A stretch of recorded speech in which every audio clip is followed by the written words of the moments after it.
اس کے علاوہ اگر آپ بیمار ہیں، آپ اپنا علاج کروانا چاہتے ہیں، اچھے ڈاکٹر کو اپنا چیک اپ کروانا چاہتے ہیں، اس عمل کو کرنے کے فوراً بعد اللہ پاک آپ کے رزق کو وسیع اور کشادہ فرما دے گا۔ آپ کو اللہ اتنی دولت دے دے گا کہ آپ اس دنیا کے مہنگے ترین ہسپتالوں میں اپنا علاج کروا سکیں گے۔ آپ اچھا اور معیاری کھانا کھا سکیں گے، اچھے گھر میں جا سکیں گے، اچھے لباس پہن سکیں گے۔ اور اگر آپ اپنی ایک ذاتی سواری چاہتے ہیں، شاندار سواری، آپ کو ایک اچھی گاڑی ملے گی، کاروبار میں اتنی برکت ہوگی کہ آپ دن دگنی رات چگنی ترقی کریں گے۔ ناظرین، اب وظیفے کا طریقہ بتانے سے پہلے آپ تمام سننے والوں سے گزارش ہے کہ ہم نے ایک سلسلہ کا آغاز کیا ہے درود پاک کی برکت سے ہونے والی دعا میں۔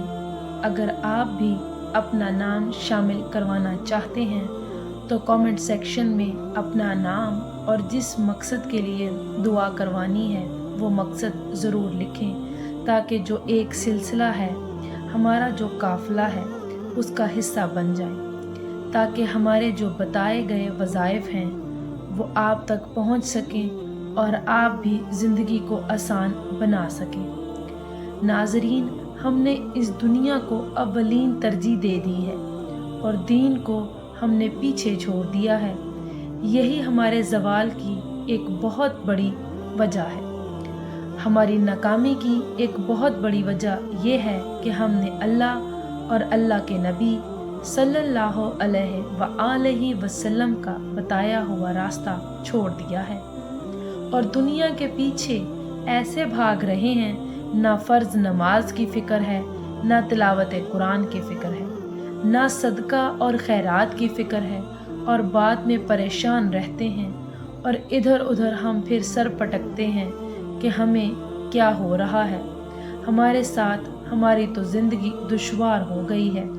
تو ناظرین، اس مشکل وقت سے نکلنے کا ایک راستہ آپ کو بتا رہی ہوں۔ اللہ کی قسم، اگر آپ نے عمل کر لیا، ساری زندگی آپ اس بندہ ناچیز کو دعائیں دیں گے۔ اس وظیفے کو آپ ایک مرتبہ کر لیں، ساری زندگی میں آپ کو ایک مرتبہ اس عمل کو کرنا ہے۔ مختصر سا ایک عمل ہے، اور جو لوگ روز عشاء کی نماز کے بعد اس سورت کو پڑھ کر، یعنی فرض نماز پڑھنے کے فوراً بعد، ہاتھ اٹھانے سے پہلے، دعا مانگنے سے پہلے وہ اس سورت کو ایک مرتبہ پڑھ کر اللہ تعالیٰ سے دعا مانگتے ہیں، اللہ نے ان کی ایسی ایسی غیبی مدد کی ہے کہ آج اگر آپ کو میں ان کے نام گنوانا شروع کر دوں اور جو معجزات میں نے اپنی آنکھوں سے دیکھے ہیں، جو واقعات میں نے سنے ہیں، آپ کو میں بتانا شروع کر دوں تو وقت کی کمی کی وجہ سے آپ کو میں بتا نہیں سکوں گی اور ویڈیو کافی لمبی ہو جائے گی۔ ناظرین، مختصر سی بات یہ ہے کہ آپ نے صرف اس وظیفے کو اپنے ہاتھ میں کرنا ہے، اپنے سینے سے لگا لینا ہے۔ قرآن مجید کی ایک سورت کا وظیفہ ہے، عشاء کی نماز کے بعد آپ نے کرنا ہے۔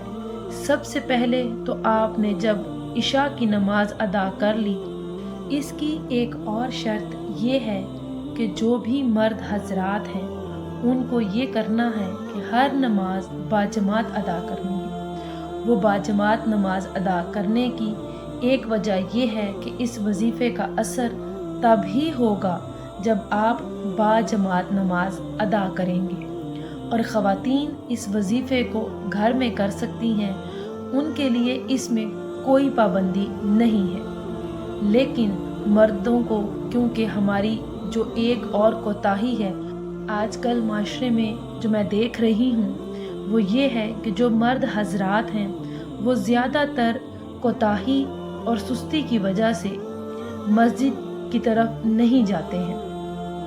اب اس عمل کو کرنے سے پہلے جو مرد حضرات ہیں انہوں نے کوشش کرنی ہے کہ 5 وقت کی نماز ادا کریں اور 5 وقت کی نماز باجماعت ادا کرنی ہے، اور عشاء کی نماز کے بعد جب آپ اس سورت کو پڑھیں گے تو انشاءاللہ اس کے اثرات، فائدے اور برکتیں اپنی آنکھوں سے دیکھنا شروع کر دیں گے۔ جب آپ نے عشاء کی نماز باجماعت ادا کر لی تو ایک تو وہ دعا ہوتی ہے ناظرین جو فرض نماز کے بعد باجماعت جب نماز ادا ہوتی ہے تو سب ہاتھ اٹھا کر مانگتے ہیں، وہ دعا آپ نے مانگنی ہے۔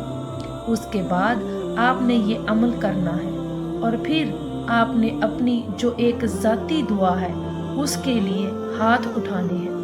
عمل کا طریقہ کچھ اس طرح سے ہے۔ سب سے پہلے آپ نے اول و آخر 3 مرتبہ درود پاک پڑھنا ہے۔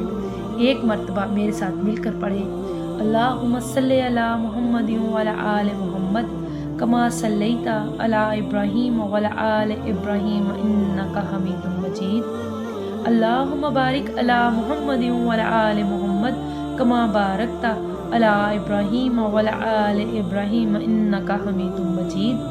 پھر آپ نے 10 مرتبہ، یہ قرآن مجید کی ایک آیت ہے، آپ نے 10 مرتبہ پڑھنا ہے۔